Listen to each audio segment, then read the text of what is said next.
Well, a very warm welcome to the latest broadcast from the University of Glasgow.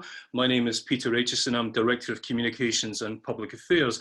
We have a panel assembled via Zoom, of course, to answer some of more than 250 questions that colleagues from across the university have sent in via email and social media. And thank you to everybody who's taken the time to do that.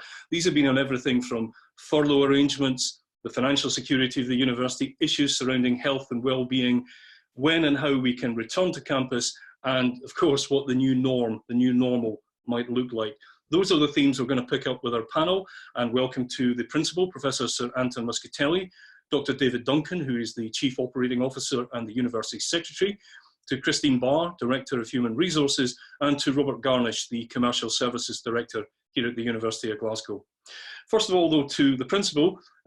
Principal, we're going to try and cover a lot of issues in this broadcast, but can you first of all summarise what the university has been doing to cope with, to come through the COVID-19 pandemic? Well, thank you, Peter. Hello, everyone. Thank you for joining us for the staff Q&A. Thank you for your questions. We are going to try to address them as best we can. As Peter said, we've received a large number of questions, and we hope that we can cover as many as we can in the short time available to us. These are difficult. These are really perplexing times for all of us. I know that many colleagues will naturally be anxious about what is happening, not only in the university, but indeed health and economic challenges that the whole of society faces. And as Peter said, you have questions, no doubt, about the government's furlough scheme, how the higher education sector is faring at this time. But above all, let me start by saying that I hope that this finds you healthy and well. As I say, in these strange times that we're living in, I really would like to thank all of you for all of your hard work and understanding. Through your professionalism, through your hard work, you've helped ensure the university could react quickly to some very fast-moving events over the last few weeks. In the space of just a few weeks, you've managed to get our teaching and assessment online. You've provided both research and operational support for our COVID research, which is still going on, and indeed helped with the establishment of a new national testing lab and many other initiatives in all our colleges. So I know many of you have contributed to these, and I'm very grateful. And of course, many of you are acting as volunteers in the community. So thank you for all you're doing and your dedication and hard work. Thank you. Thank you very much, Principal. We're going to move on to the first area, which is furlough, just in a second. But there have been quite a lot of questions that have come in, and I want to ask you this first. Have you, and indeed other members of senior management at the University of Glasgow, have you decided to do, as others have said, and give back part of your salary to good causes, whether it's COVID research or student hardship funds? Thanks, Peter. Yes, absolutely is the answer. We discussed this early in the crisis.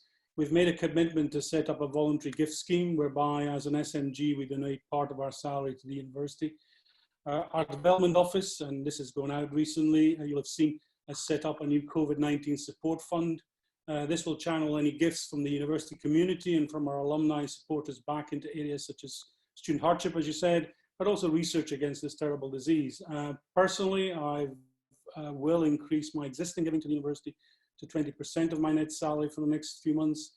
And we also hope that the other senior staff from the university out with SMG will also consider doing something similar on a voluntary basis. So, you know, the fund is there for people to contribute as best they can. Thank you, Principal, and I know that there's more details about the COVID-19 fund on the website and in internal communications. Let's move on then to the first substantive topic of this broadcast, and that's furlough. Lots and lots of questions on furlough. Christine Barr, Director of Human Resources, could you briefly outline, first of all, what exactly is furlough and who's eligible? Okay, thanks, Peter. Furloughing, or the coronavirus job retention scheme, as it's better known in government circles, provides support to UK employers for paying staff who might otherwise have been laid off or made redundant due to the COVID-19 pandemic.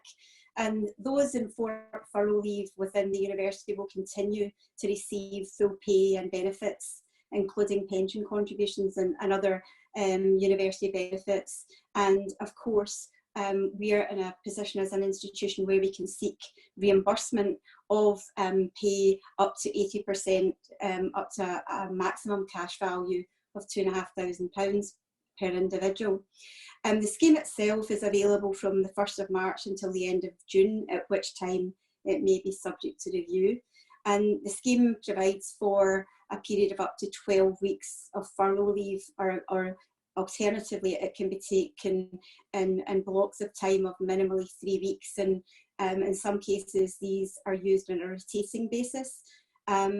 And the only stipulation is individuals that are on furlough leave cannot work for the university during that time, without any future impact on their career progression or any detriment in any way. The scheme is applicable to all job families, regardless of contract type, and in accordance with the various aspects of the scheme guidelines. Those that are eligible and potentially in scope for the scheme are those where there's no work available due to the nature of the roles that they perform.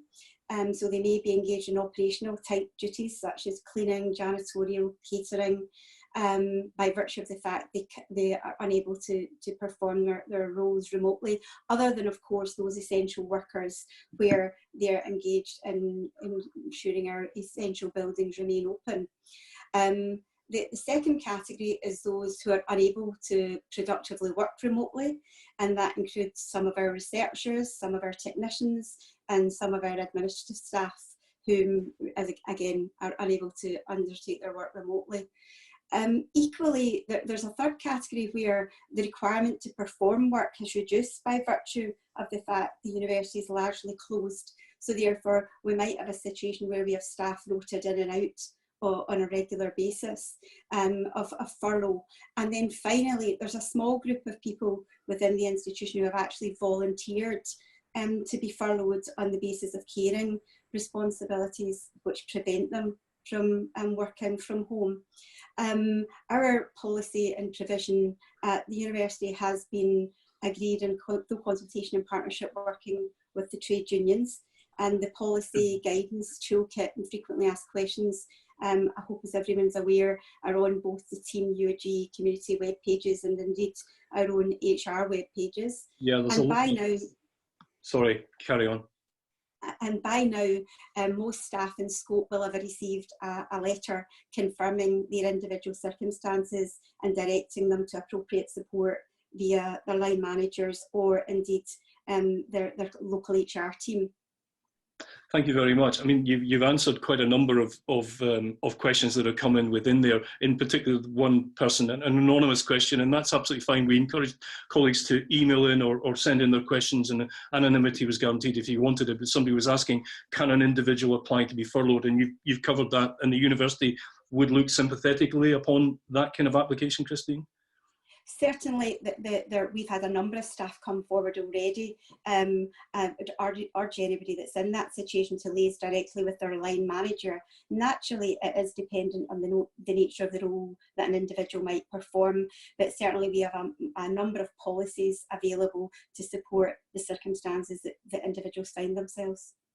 Now, you were very clear that the university would top up the 80% that was being paid by the government to the full 100% and also pay pension contributions. But Sarah's asking, how long will the university be able to sustain doing this? She also says, rather kindly, I'd like to thank the university for all that it's doing for staff at this devastating time. But is the university committed to topping up for as long as is necessary in the job retention scheme? So, I mean, at this moment in time, the university is working on the basis that the scheme is open and operational until the end of June, at which time we expect it to be subject to government review, and we would review the position at that time. I mean, early indications suggest that we would expect that may be influenced by, some of the suggestions that we've all heard around potential relaxation of the lockdown nearer to that period of time, and indeed what that looks like. There's even been some suggestion there might be some kind of phased relaxation and how we manage that. But naturally, you'll appreciate we'll require to balance our business needs with the social distancing requirements that we would anticipate that might involve staff being in and out of the university on a kind of rota basis depending on the area of work. But certainly that's something we're monitoring very closely, but mindful of the point that's been made here, and obviously we'll keep everyone appraised of developments as they happen. Here's a practical question. It's an anonymous one, but I think it's a reasonable one. Why are furloughed staff, is being asked, being allowed to accrue holidays when actually they're at home and they're not working, whereas those remaining workers are required to use up their holidays in proportion to the amount of the year that's passed? So it's an excellent question and very opportune, because we're in a situation where the scheme rules are subject to regular change. And I think we're in probably version 7 of the scheme rules, which change kind of by the day. And at a point in time, a couple of weeks ago, the rules effectively, the goalposts changed, and people can accrue leave and take leave, actually take their annual leave when they're on furlough. You know, and they've been furloughed, and our web pages have been updated accordingly. So very legitimate question. Thank you, Christine. Can I now turn to Robert Garnish? Robert, you're Director of Commercial Services. How have colleagues in your area reacted to being furloughed? Thank you, Peter. Hello, everyone. Well, I think it's worth saying it's been a journey for all of us. Although it feels like much longer, it's really not much more than 6 weeks since many of us hadn't even heard of and certainly didn't know how to spell furlough.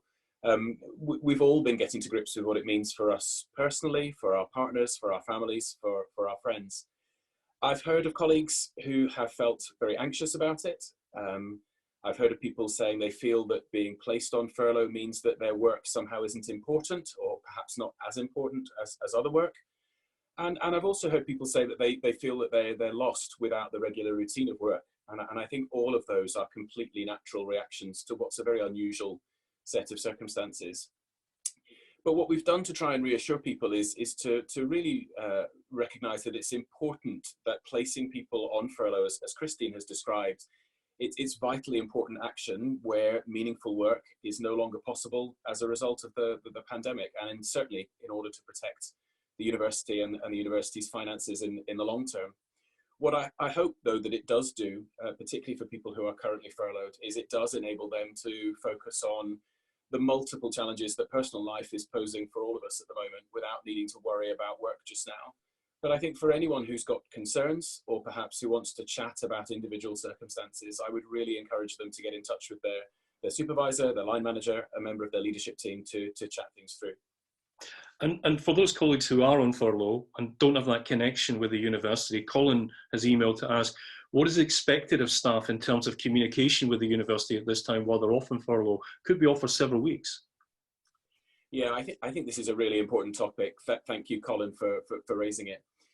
Communication and how much is too much is something we spend a lot of time discussing all the time. And the reality is that what works for an individual is very, very personal, and it will be different for me as it is for a colleague in another area of the university.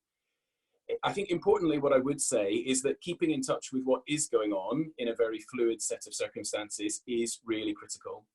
But it is up to individuals to work out how best to do that to suit their own individual needs. And I do think it's very much a two-way process. It is the university's responsibility to ensure that we're providing key information in a range of ways for people to receive it. But it's also an individual's responsibility to want to find that information, to want to read it, and to want to stay informed. I think particularly with such a complex set of circumstances, it simply isn't possible, or indeed appropriate, to spoon feed every single piece of news. So I think colleagues will want to do their bit to stay informed. And I think what's clear is that there are multiple ways of staying in touch, whether it's by accessing the university web pages or social media feeds, or perhaps by agreeing with individual supervisors in teams how best to stay in the loop. Certainly in my own area, I know that WhatsApp groups have come into their own. They've been working better than emails, and they've been an invaluable way to share kind of key news stories as they break. Thanks so much, Robert. I think we've all got lots of WhatsApp groups at the moment. We'll leave furlough at the moment, but as Robert said and Christine emphasised earlier, there is lots of information on the website, lots of FAQs as well. We've had a few questions coming in about research. Now, it's worth mentioning there's a specific and additional Q&A session for research colleagues that's on Friday, the 1st of May, and there's more information on that on the website. But Dr. David Duncan, can I ask this one from Sue, who says, why hasn't there been more discussion with research staff, not academic staff, research staff, about the impact of COVID-19 on their employment? Well, thanks, Peter. That's a good question. I think the reality is that it's taken some time for national bodies, research councils, and other funders really to clarify their position on research funding, and the people that are employed on research grants that come from those bodies. So we've had several discussions at the senior management group with Chris Pearce, the Vice Principal for Research, coming forward with policies and discussion documents. And really, it's only in the recent past that we've been able to clarify our policy as a university with regard to research grants and research posts. So in the coming days, if it's not already out there, I think more information will be coming out from Chris about the position at the university. And of course, that Q&A that Chris is leading on Friday will be a good chance to clarify some of these points. Thank you, David. We'll move on to the next section, and it's a big section. It's a section that a lot of people have had worries about and have asked questions about, and that's the financial security of our university going forward. Are we indeed financially secure? So I want to ask first to the principal, Michael's question. Michael says, does the university have sufficient reserves and funds in place to withstand the financial turmoil, and are contingency plans in place to mitigate against possible future job cuts? Principal. Thanks, Peter. That's, again, a great question, and a complicated question, of course. I think we at Glasgow are in a more fortunate position than many universities. The university's finances have been well managed. In the last few years, we've gone into this crisis with healthy cash reserves. Some universities, as you will have read in the press, are not so fortunate, and some are already having to take drastic actions. However, I do need to be open with colleagues in this. All of the universities in the UK would be financially impacted and seriously impacted by COVID to a very severe extent if this goes on for a long period of time. To give you the context, most of the top universities, and Glasgow is not an exception, depend on students being willing to come and travel, indeed, across the world to come and study here. If you look at our financial accounts, and they're widely available from previous years, about 150, 160 million of our fees come from that source. And indeed, you'll have seen from the press that if the majority of international students choose not to come to the UK as a whole, the whole sector in higher education could lose as much as 5 to 6 billion next year. Now, no sector, no university can sustain those losses of income without taking action. And that's why you've seen in the press, and this is really important, that as a sector, we've asked both the UK and Scottish government for short-term help to see us through this. Now, in the short run, what we're doing in Glasgow, which is very important, is saving all the money we can on non-pay items from consumables. We've been cutting spending also on non-essential areas around estates, development, and other spend. So we're scrutinizing every area of spend this financial year to preserve our cash, because we know it's going to be a tough 2-3 years ahead. But without government intervention, the whole sector will have difficulty, and the university will not be immune to that. No university is immune, but we are in a better position to start off with, and which means we can take our time and make sure that we're getting this right. Okay, well, I'll pick up on that for the next question. This is for Dr. David Duncan, Chief Operating Officer. In an email you sent on the 22nd of April to staff, you said the university was doing all that it could to protect jobs. We've had a question in from an anonymous questioner who says, well, if there are going to be job losses, is there any idea at this stage when that might happen, how it would be carried out? Is there going to be a call out for voluntary redundancies perhaps, or focused reductions of staff in chosen areas based on business need? Well, that's a fair question. At the moment, as the principal said, we're doing a lot of careful financial planning for the next financial year. It starts on 1st of August, on the basis that we won't be making people compulsory redundant, or indeed going out on a call for redundancies. So the first call on savings will be on things like consumables, on job freezes, not recruiting to posts, and on savings on maintenance and IT spend and so on, where we can. I mean, some of that expenditure obviously has to go on. So we are doing everything we can, as we said in that message, to protect jobs. We're not looking for compulsory redundancies at this stage, but going forward, it would be impossible to rule anything in and out. But certainly at this stage, we're not looking at compulsory redundancies. And as I said, we're doing everything we can, and we'll continue to do everything we can to protect people's jobs at the university. Well, thank you both. I think these are honest, sobering, but honest points being made there. Principal, could I ask you the next one? This is coming from Anna, and it's perhaps a consequence of the COVID crisis, and she's worried about her pension. Are pensions going to be affected by the crisis? I think primarily she's thinking about the USS pension. Thanks, Peter. Let me try and unpack that, because it's really important for people to be reassured on this. And as you say, most of our colleagues are in one of two pension schemes, either USS or the UGPS scheme. Of course, the UGPS is a local scheme. It's actually done relatively well before the crisis, and it was quite de-risked by quite a bit, partly because the accrual in that is different. But let me just make one point, and I think this is really important. The first responsibility that pension trustees have, and that applies to UGPS as it applies to USS, is to protect the benefits that have already been accrued. So for those of us who are pensioners in these schemes, we know that what we've accrued in terms of benefits, that's the bit that is guaranteed. Clearly, people will have concerns about what might happen to future benefits. Where USS particularly is going through a valuation process at the moment, and obviously we'll need to see what emerges from that. Look, there's no point trying to speculate about this. The valuation in USS will be concluded over the next year or so.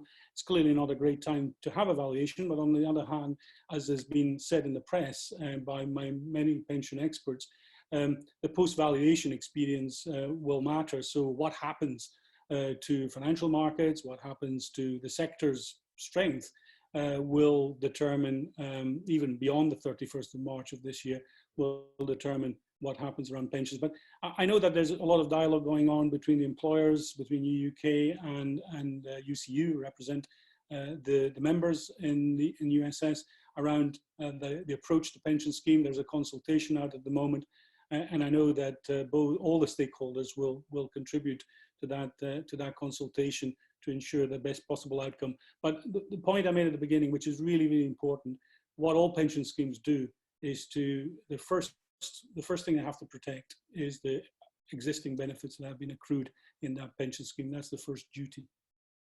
Thank you, Principal. Final one in this section, which is about finances, I suppose, and it's a question for yourself, David Duncan, probably one of your favourite areas, car parking. And we have had a number of questions in from colleagues who said, why are they still paying, if they have a car park permit, why are they still being charged even though they're not coming onto campus? Again, a good question. I'm not sure if the announcement's already been made, but we are planning to give a rebate to people who are paying for parking permits starting from the beginning of April. So we didn't want to plague the people in payroll who've been working very hard on the furlough arrangements over the past few weeks in the initial stages of the crisis, but we are going to be giving a rebate, and that will be backdated to the beginning of April. Obviously, at some point, we hope to be back on campus, hopefully at some point in the next few weeks. And at that stage, we will need to consider very carefully how we manage parking. We've only got something like 500 spaces at Gilmore Hills, a few more at Garscube, and at Gilmore Hill we've got 7,000 staff and another nearly 30,000 students. So we do have to ration parking, we have to control it. We'll need to consider very carefully how we do that once we're back on campus. Thank you. We'll move on to the next section, which is health and well-being. Robert, you've already partly covered some of the elements and some of the answers that you've given, but the C-19 crisis has had an obvious effect on health and well-being, and I want to direct the first question to Christine Barr, Director of Human Resources. And this is from Gordon, who says, many staff will be finding remote working, especially Zoom conferencing, to be mentally draining. Does the university recognise the need for personal care, for downtime, and if so, what practical steps are being implemented or advised to address this? So once again, a great question, and thanks to Gordon for having raised the question. We're in week 6 of adopting very alternative working practices and alternative ways of working for us all, operating remotely in a kind of socially isolated way for what is some time now. And it's really meant a significant change for us all. And it's really important that we look after ourselves and very mindful, as Robert alluded to earlier, that many are juggling multiple priorities, including childcare and various other responsibilities. And in addition to that, people living alone and feeling that they're really missing the socialisation aspects of work. So, I mean, there's a significant amount of guidance available on supporting and guiding ourselves to work remotely via, again, the Team UofG community web pages, wherever wherever you are. And I mean, I commend these to everyone. Glasgow Anywhere in particular has a vast range of resources and top tips worth exploring that will be influenced by individual needs and what's important to them. The health and wellbeing practical guidance covers a vast array of topics about staying well, including those aspects to which Robert referred earlier around daily contact, keeping in touch, daily catch-ups, which providing they're not excessive are hugely valuable, as well as even just having the chance to speak informally with colleagues about the weather or whatever the case may be. The other aspect is that regularly taking breaks, particularly away from your screen, your computer screen, because certainly people have reported that sense of feeling always on, whether it be in Zoom calls or online or whatever, responding to emails, and taking regular breaks away, at least 5 minutes every hour or whatever's appropriate to you, and also taking time every day to actually switch off and not respond to emails. And it sounds a bit cheesy, but also to drink, make sure you're hydrated and drink plenty of water. And the other thing is to remember to eat. I do appreciate the flip of that is that we can graze sometimes at home that we might not do elsewhere. And also not to be too hard on ourselves, because I think a number of people have got frustrated with IT or whatever when it maybe just doesn't work the way they would want it to work. And also, if possible, getting outside. And I would commend the UofG sport pages to you, where they give some excellent ideas on what we might do during the day, and as I say, generally taking time to relax. But the one thing, I mean, the other thing we talked about, the WhatsApp methodology has been really worthwhile at this time, and even the bad jokes have their place on occasions. But the thing I think I would want to emphasise most importantly is for individuals that are struggling, ask for help. We're a team. We're here to support one another, and every single one of us have our moments where we have a little wobble, and please seek support. We're here to help. If I can just take that a step further around those that are feeling anxious, and you've alluded to some aspects of that, Peter, and it's really important that we do keep in touch with one another, and particularly around mental health support. So there's additional pointers to obviously counselling and psychological services, the Big White Wall, a safe space to share concerns 24/7. And in addition to that, our employee counselling service, PAM Assist. And please utilise these services and access these services that are there for everyone's benefit. And whilst we've been away from our working environment, our normal working environment for some time, I would encourage people to take annual leave. I appreciate we can't travel the globe or wherever you would spend your downtime, but please take a break, work as you would normally and take your annual leave. And as you know, we've encouraged people where possible to take 60 to 70% of their leave by the end of September, as we would normally do, and do something different than constantly being at work.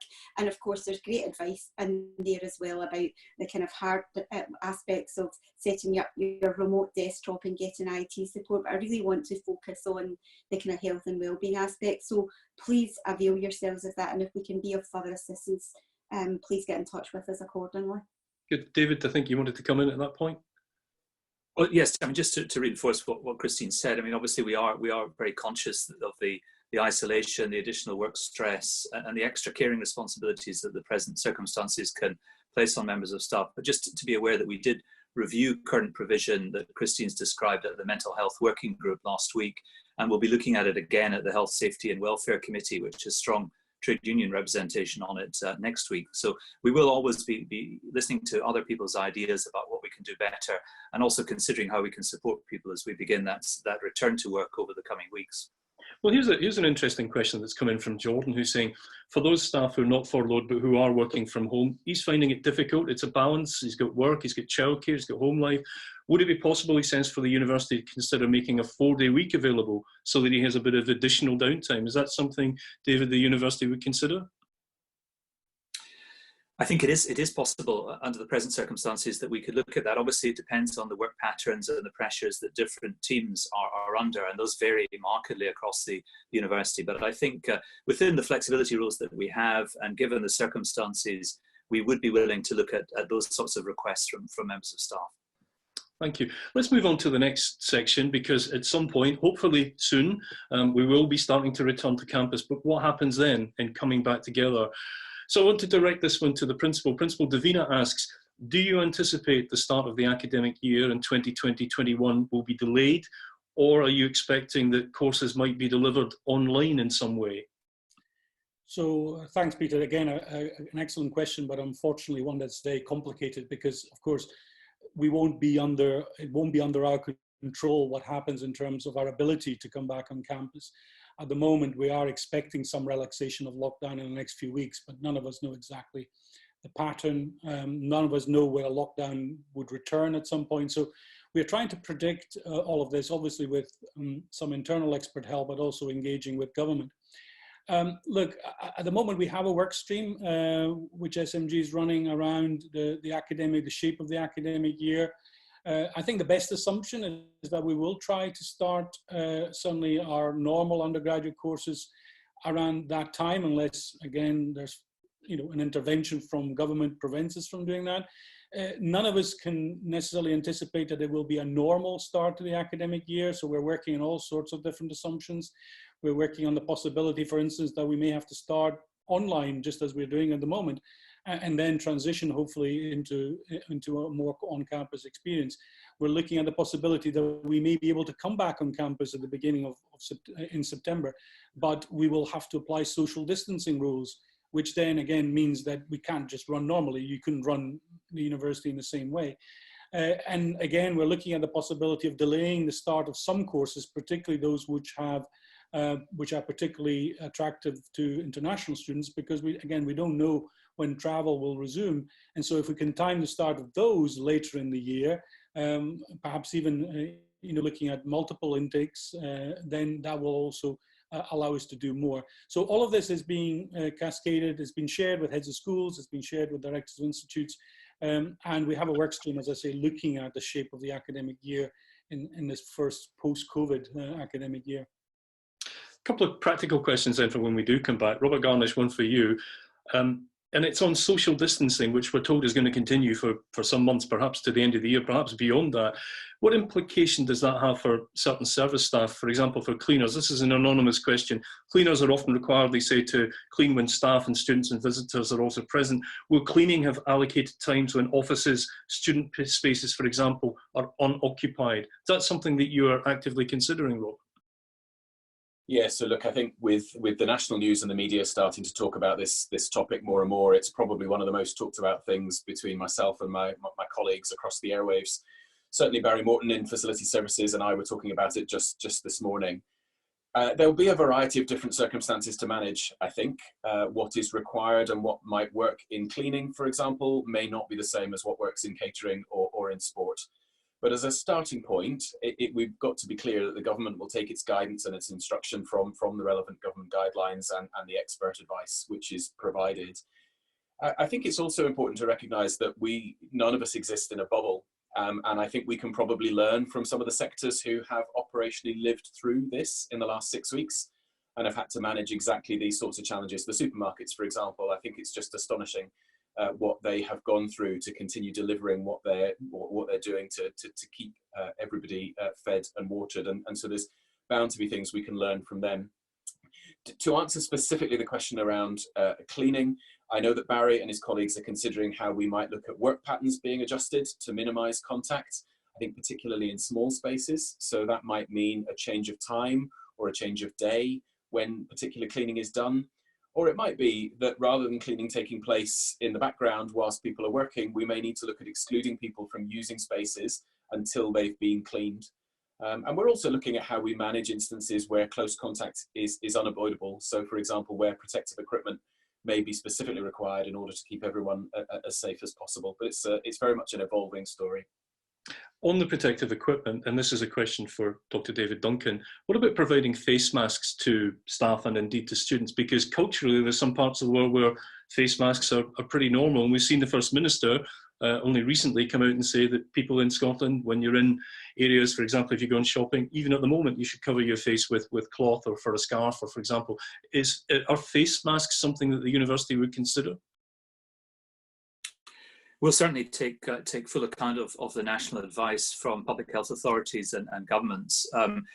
As you say, the announcement from the First Minister only came out yesterday. I think we're seeing national policy on face mask, national guidance shifting at the moment, and we need to look very carefully at what that advice is. But yes, I think we do have to take account of the perceptions of students and staff about what makes people safer on campus, and face masks or coverings of face, whether they're bespoke items or using scarves and so on, is one part of the story that we're actively looking at the moment.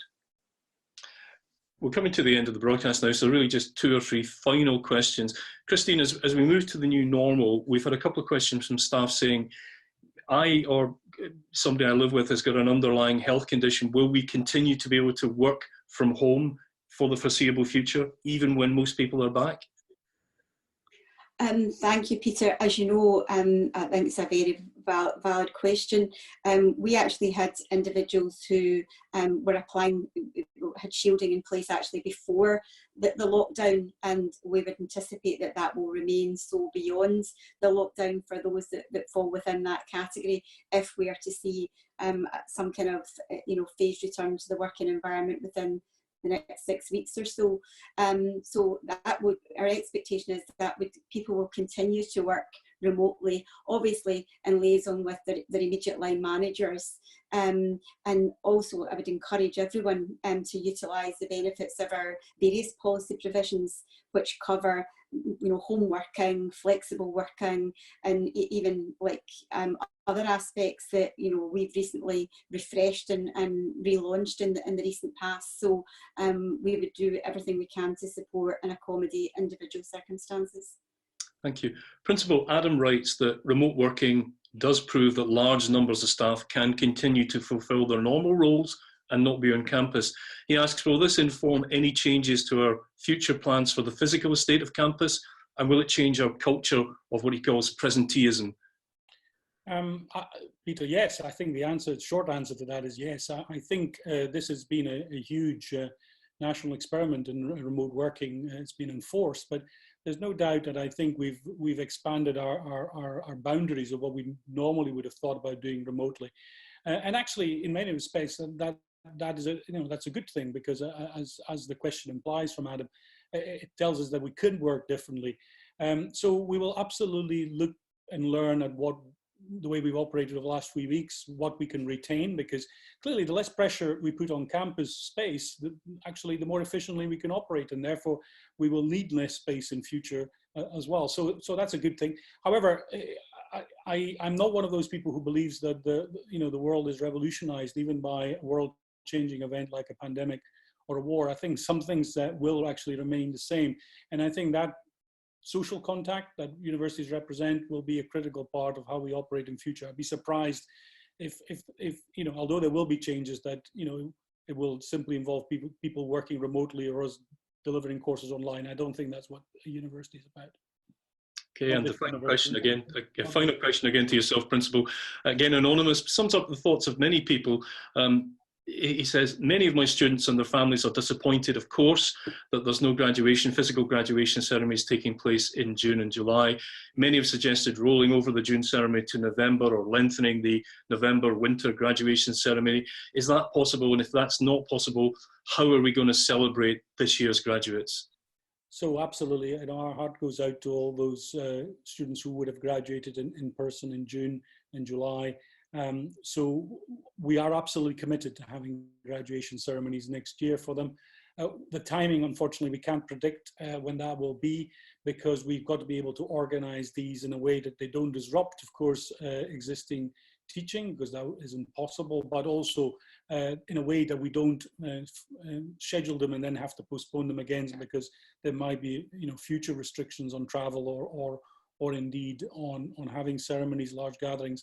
So we haven't fixed a date yet, but it's exactly what the question implies is exactly what we're planning. We're hoping to catch up with those graduations, whether we do it later this year or most likely, I think, probably next summer. A lot will depend on what happens to the pandemic and how it evolves.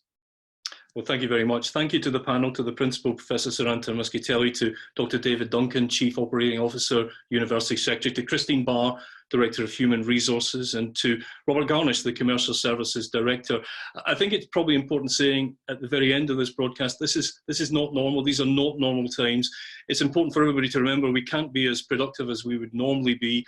We all are starting to work flexibly. We're adjusting and juggling our personal life. And the university, I think, and this broadcast perhaps has underlined that, is doing everything it can to support individuals and colleagues as we try and get through this. We tried to get through quite a number of questions in the broadcast. There are many, many others which have come in, and we'll hope to address these in the FAQ sections of the website. If you do have additional questions that haven't been raised, look at that site or send them into the email communications@glasgow.ac.uk. Have a look at our web pages and the new Team UofG community support pages. They're constantly updated.